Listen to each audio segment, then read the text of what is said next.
There's something who's from the office. Grace?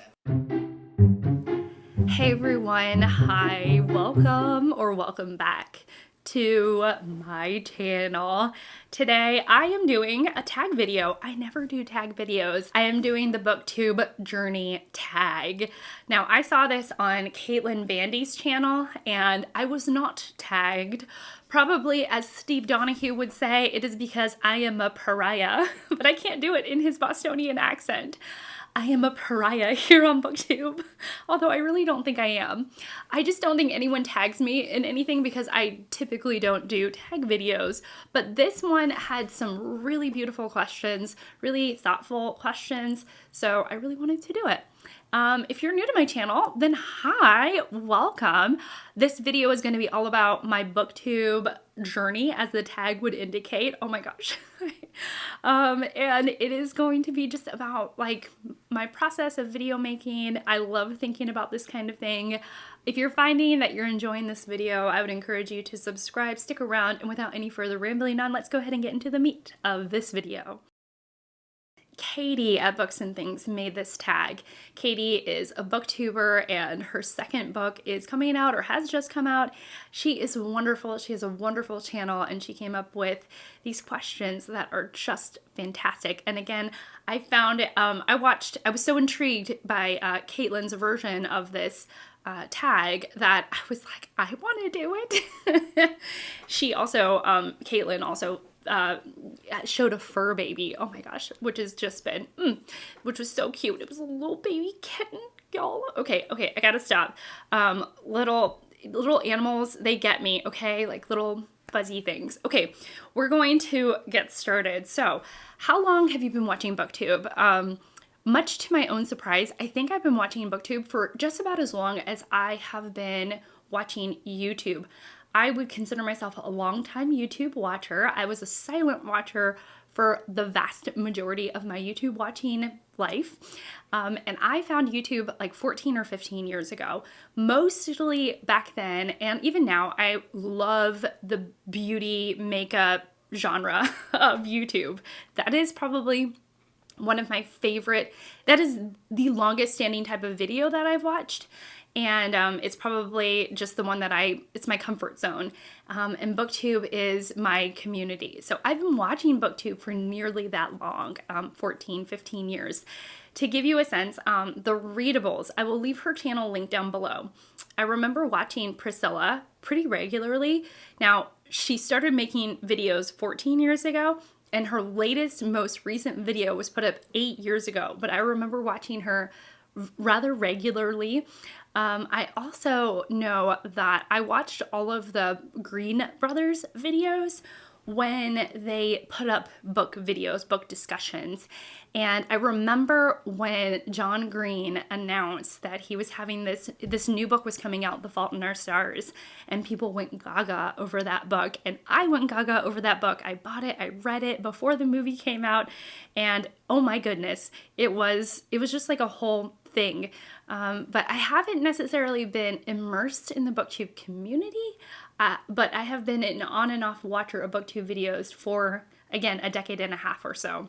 So how long have you been making Booktube videos? I have been making Booktube videos for about 3 years. My first video was a TBR video. It was a June TBR of 2021, I believe.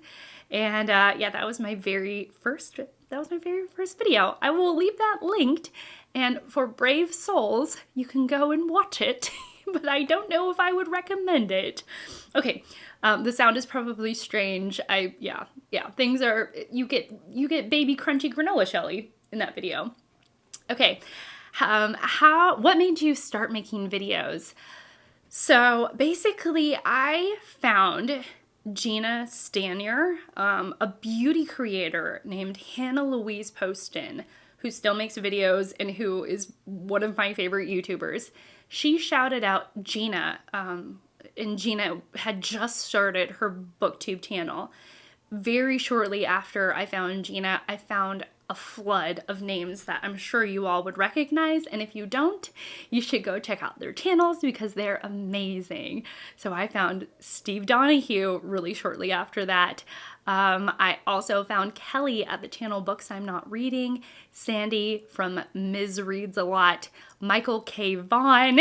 I found all of these people like really shortly after I found Gina, because in a lot of ways, these are the same folks that I consider part of my community, the people I'm in conversation with the most. Not just these individuals, it obviously grows out from there, but they were the ones that were talking to each other in videos, and I was like, oh, that's cool. I want to do that. And once I realized that people were talking to each other through these videos, which I had seen kind of, but I had seen it as this alive thing. I don't want to say for the first time, but I was in that point in my life where I had seen it and it was alive and it was organic, and I was like, I want to do that. Like, I don't know what they're talking about books, and I want to do that. Whereas maybe in other, I don't know, in other iterations of booktube communities, they're more siloed off and just talking to the camera and to their audience and not necessarily talking to each other. You know, certain creators are. And this was a time in which everyone was really teeny tiny. I think all of us had under 1,000 subscribers, far under 1,000 subscribers, like maybe a few hundred at the most. And everybody was talking to each other. And I was just intrigued, and I was like, I want to join that community. So that made me want to start making videos, and basically I just went for it. I jumped right in, and I was like, I'm just going to figure it out along the way. And that was really awesome. Okay, next question. What are there any people who played a significant role in your booktube journey? Well, everyone that I've already mentioned has like just welcomed me with open arms, like, as they would say. There are a lot of people who are no longer on BookTube that just, again, open, like, we're just like, oh, Shelly, come join the conversation. And that was really, really awesome. I think that in terms of keeping my head on straight, keeping my priorities straight, honestly, I listen to Steve Donahue quite a bit. I just do.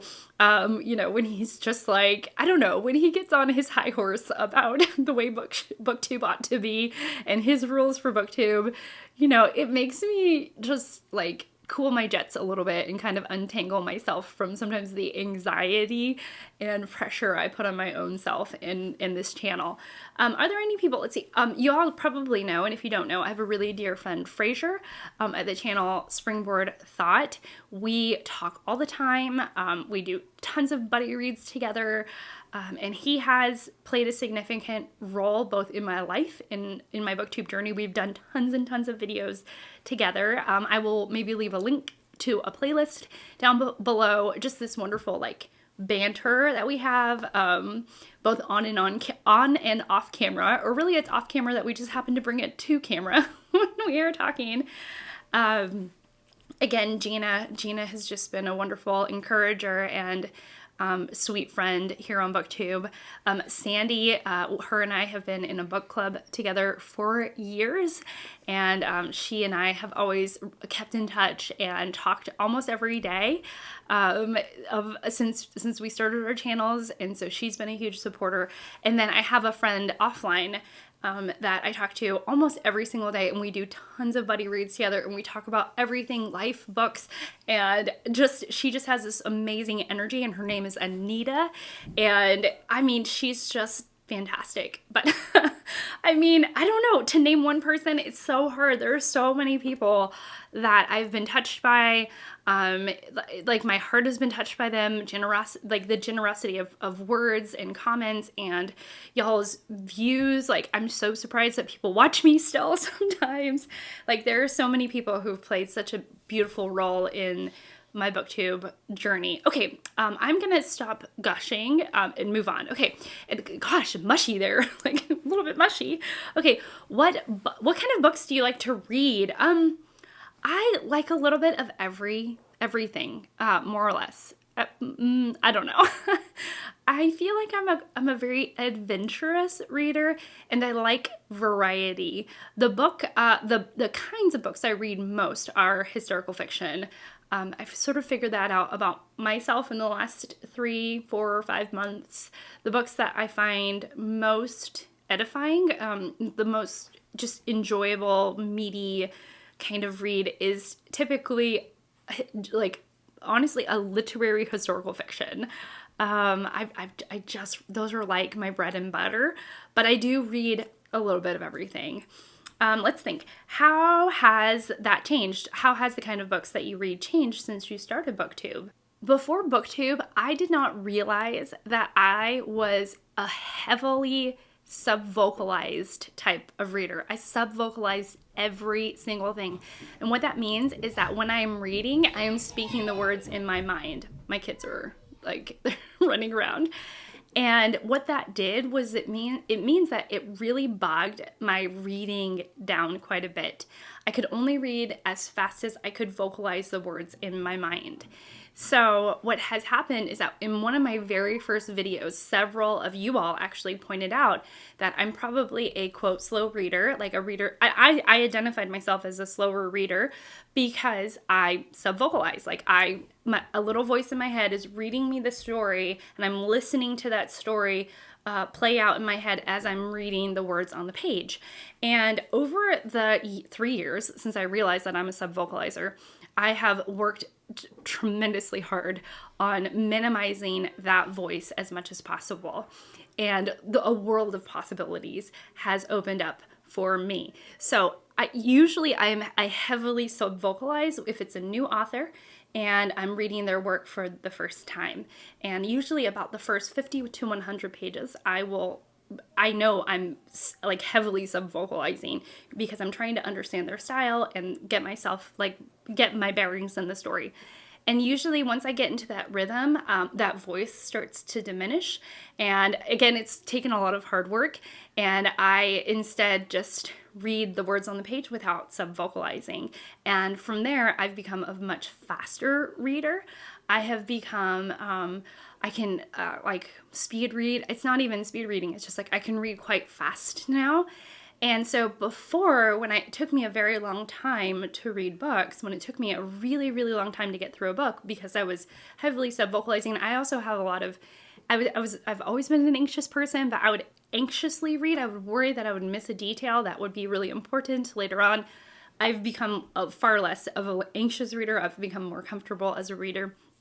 And if you know, I realized over the years that one word, you know, if I miss one word in a book, it's typically not going to be what the whole plot is hinged on.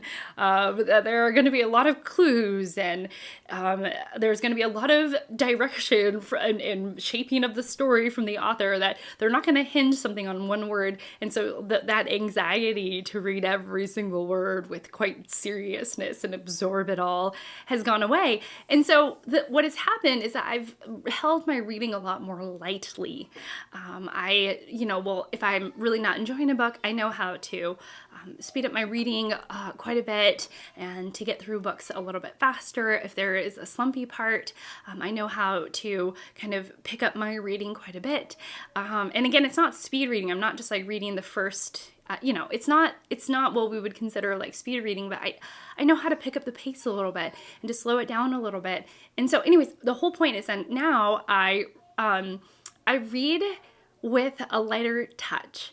I hold things a little less with a iron grip. And that iron grip was really holding me back. I was very worried about always reading the best books. I only wanted to read something that would give me immense joy. And the thing is that every time you jump into a book, it's a risk. You don't know for sure if you're going to love it. I mean, there are, less risky books and more risky books. But I would always want it to be the best book that I read. I wanted it to be the best thing since sliced bread. And that's so hard. That's so much pressure to put on a book. And inevitably, it made that before Booktube, I was often disappointed with my reads because I was like, man, I put so much effort into reading this book that took me a month to read and it wasn't very good. And now I'm like, oh no, I can just hold things a little more lightly. If things aren't good, I'm okay with that. I usually learn something from it and move on. And so it's just kind of more, I take all of my reading with a little more of a lighter attitude, which is so much better for me than I was before. But that has honestly changed my reading quite a bit. So it's not necessarily the actual books, but more of the approach to my reading. Okay, let's move on. Let's see, what kind of videos do you like to make? I like to make all the videos that you see on my channel are ones that I like to make. I don't make anything that I don't want to make. I am just all the videos. I like them all. And actually, if things stop giving me joy, I don't make them anymore. So more recently, TBR videos are giving me less joy. I don't know. I just wanted to see what it is like to not make TBR videos all the time. And so slowly I've been backing away from those. But I like to make all kinds of videos. Listy videos, super long videos, a little bit shorter videos, haul videos, chit chat videos, discussion videos. I like all of the videos. All the videos that you see on my channel are because I want to make them. All right, how has that changed since you started Booktube? And then there's a second part to this 8th question, and it is, do you think your video style has changed over time? Well, yeah, I think for me, making videos, video making in general is a very playful experience. It is honestly a form of play. So my channel, and play evolves, I think, when you do something, like if you're a painter, I feel like I have like a hair on me and I'm like, what is that? Hopefully it wasn't bugging you all throughout the video, because I'll edit it back and I'll be like, there's this one hair that's like strung across my face and I'm like, stop. Okay, so let's think. If you're a painter, if you're someone who draws, right, you're evolving sometimes. You don't always stay in the same style. You may venture off and do something a little bit different. If you're someone who even like works out, right? You don't just do the same routine over and over. I mean, maybe you do. Maybe you found the thing that you really love and that's what you do and you find comfort in that routine, which is totally fine. But if you're doing something that is like creative or, interest, like that really kind of tickles those creative juices, that playfulness. You don't want to just play in the same way every time. You don't want to just draw or paint in the same way every single time. So you take risks, and then maybe you go back to your comfort zone. And then, and this is what I do. I take risks. I do something that, as I spit, oh my gosh, I'm a mess. You take risks. I take risks. So I'll do something a little bit different. I'll venture off and do something a little bit outside of my comfort zone. And then I will like find myself anchored back to what I normally do, which is sitting and talking to you in this way, usually in this room. And then sometimes I'll be like, oh, I want to do a little bit more of a vlog style. And if that is what is calling to me, I just do it. Like I try to execute it, and then I'll come back to my comfort zone.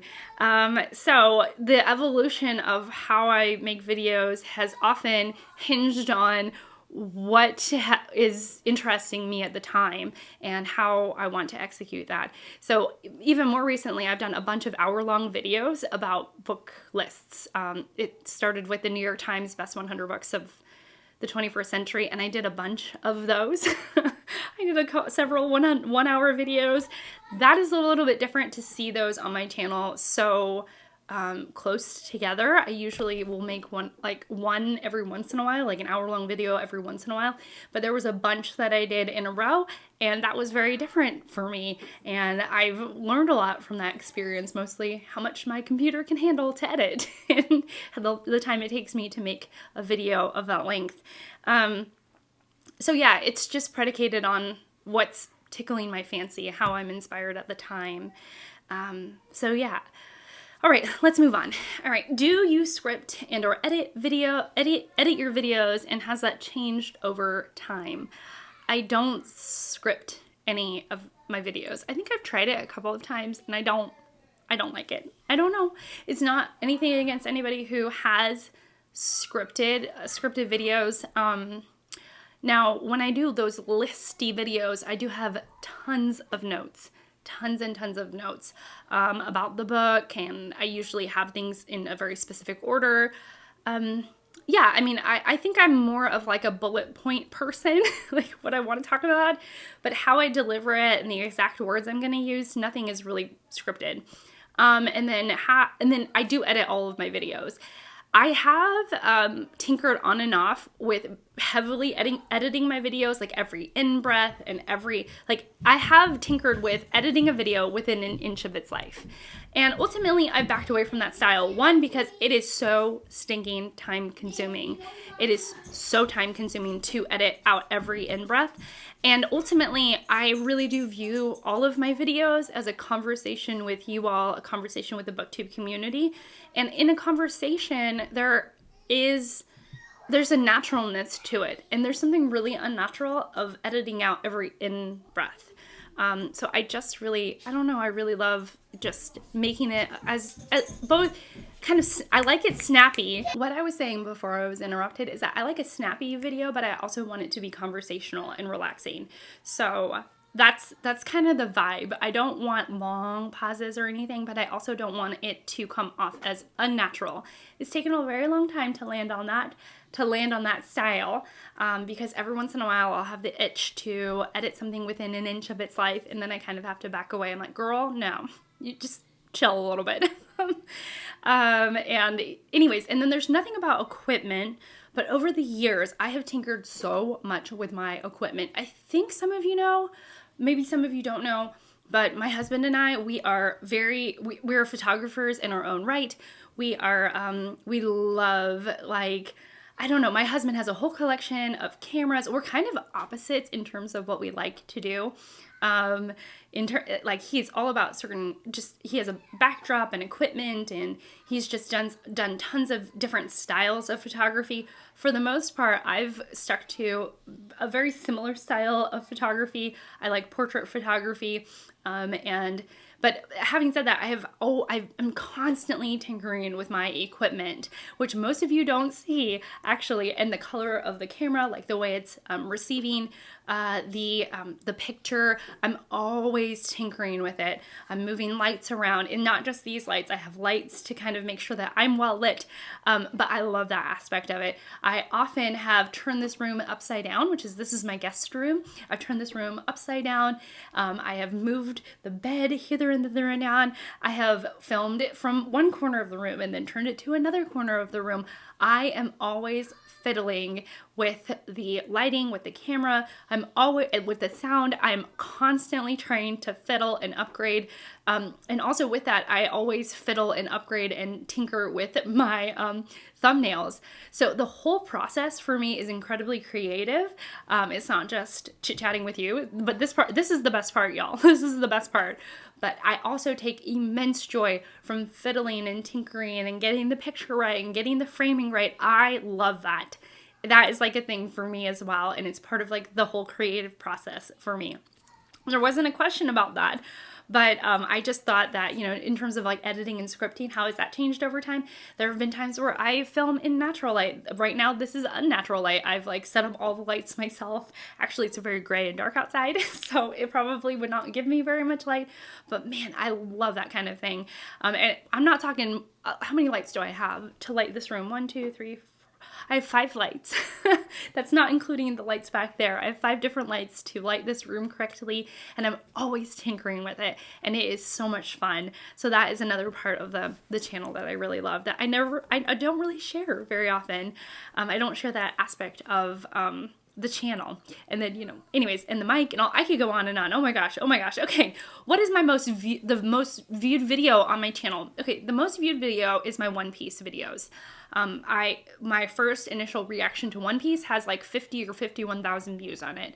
I know that for sure. And then the next one is the review I did of Arlong Park, which is also part of One Piece, which is a manga by Aiichiro Oda. So Those are like my most viewed. The reaction I did to the New York Times best books of the 21st century, that actually has gotten like 23,000 views.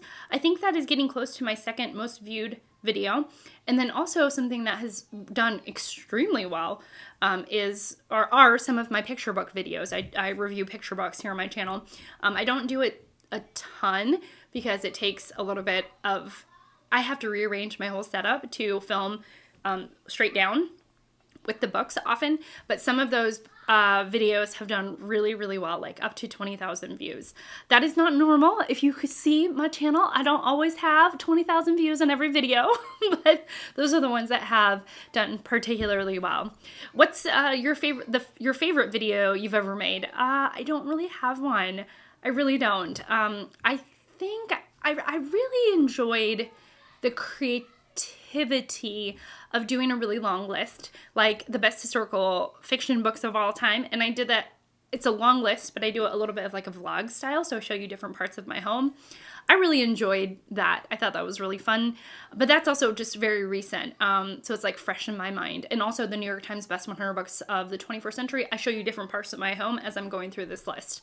And that was indicative of summer Shelley when I'm not teaching and I have more time, because I had a lot of energy and I just poured it all into those videos. But yeah, I don't know. I like just sitting down and chatting with you all, so it's kind of hard to be like, this is my favorite video.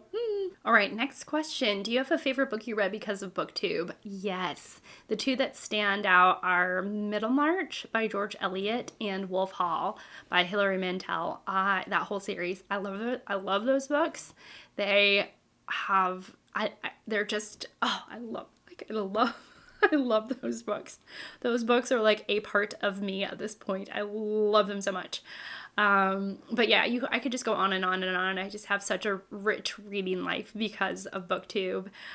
Do you have a favorite Booktube experience to tell us about?